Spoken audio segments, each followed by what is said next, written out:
pada video kali ini kita masih akan melanjutkan pembahasan materi fisika kelas 12, yaitu berkaitan dengan gaya Lorentz. Nah, kali ini untuk gaya Lorentz pada kawat sejajar.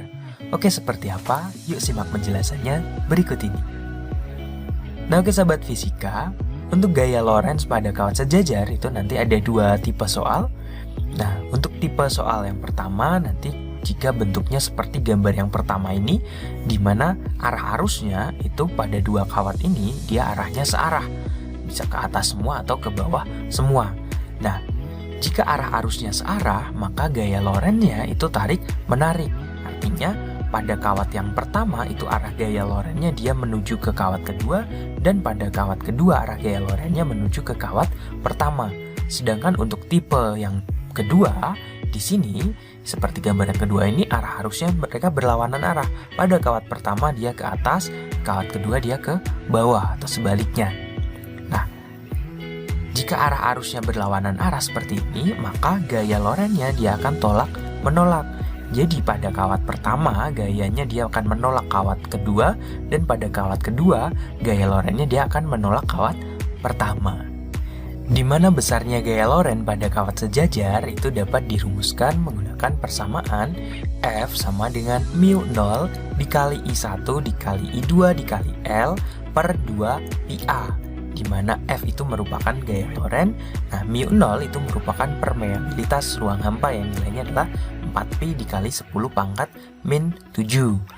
I-nya itu merupakan kuat arus, I1 pada kawat 1, I2 pada kawat 2. L-nya itu merupakan panjang kawat penghantarnya, dan A itu merupakan jarak antara kedua kawat. Nah, biar lebih jelas, yuk kita lihat contoh soal berikut ini. Dua buah kawat dengan konfigurasi seperti gambar di bawah ini. Nah, tentukan besar dan arah gaya magnetik yang bekerja pada kawat 2 untuk panjang kawat 0,5 meter. Di situ ada dua buah kawat 1 dan kawat 2 yang terpisah pada jarak 1 meter, dan I1-nya 2 ampere, I2-nya itu 3 ampere. Maka besarnya gaya Lorentz pada kawat 2 itu berapa sih? Nah, kayak kita bisa menggunakan persamaan F sama dengan mu 0 dikali I1 kali I2 dikali L per 2 PA. Nah, atau F sama dengan 4Pi dikali 10 pangkat min 7 dikali I1-nya 2, I2-nya 3, L-nya atau panjangnya 0,5 meter per 2Pi dikali A-nya adalah 1 meter. Nah, atau 4Pi-nya boleh nih kita coret, berarti kan masih 2.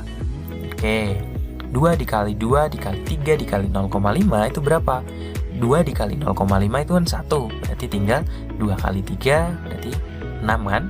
Jadi nilai F-nya adalah 6 kali 10 pangkat min 7 Newton. Nah, di sini kita juga disuruh menentukan arah dari gaya magnetik yang bekerja pada kawat 2, arahnya kemana sih?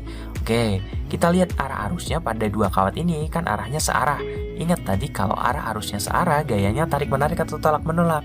Iya, gayanya tarik menarik. Jadi pada kawat 1 arahnya menuju ke kawat 2, pada kawat 2 atau F2-nya dia menuju ke kawat 1. Nah, di sini karena yang ditanyakan pada kawat 2, berarti arahnya dia ke kiri.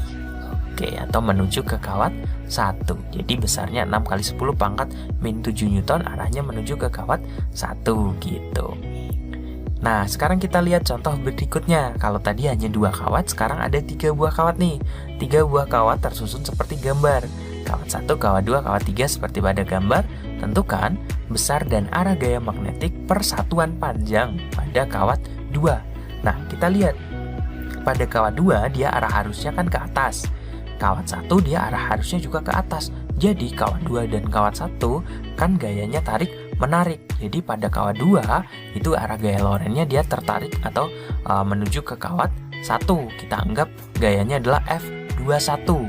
Kemudian kawat 2 dan kawat 3 arah arusnya kan berlawanan. Arah arus I2 ke atas, arah arus I1 ke bawah. Nah, karena arah arusnya berlawanan berarti gayanya kan tolak menolak. Jadi kawat 2 akan menolak kawat 3, atau arah gayanya berarti kemana nih?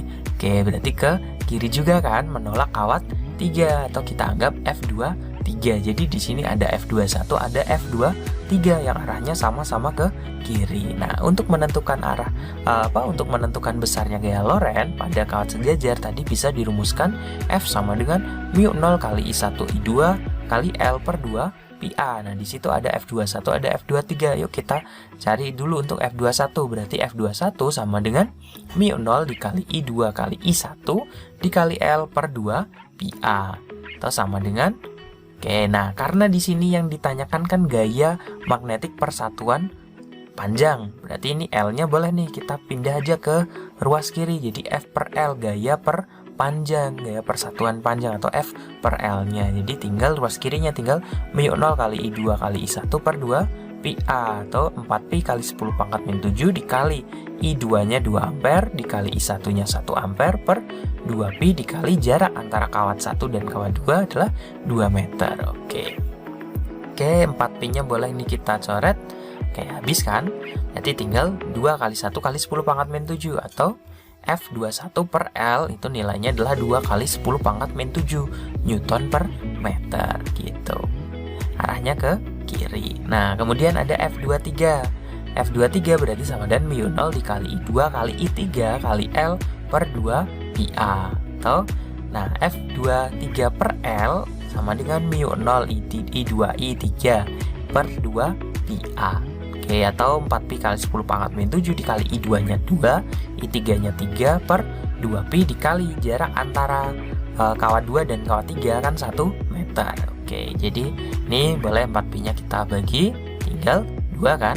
2 kali 2, 4 kali 3 kan? Berapa? 12. Jadi F23 per L nilainya adalah 12 kali 10 pangkat min 7 Newton per meter. Arahnya kemana? Iya, arahnya ke kiri. Nah, karena F21 dan F23 itu searah sama-sama ke kiri, maka resultannya ditambah atau dikurangi?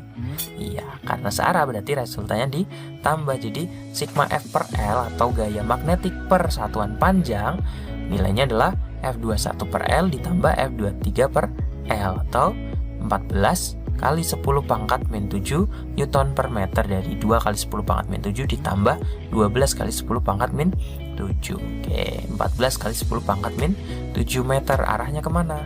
Arahnya ke kiri gitu. Nah, oke sahabat fisika, itu tadi sedikit simpel konsep mengenai gaya Lorentz pada kawat sejajar. Next video kita akan membahas untuk gaya Lorentz pada muatan yang bergerak.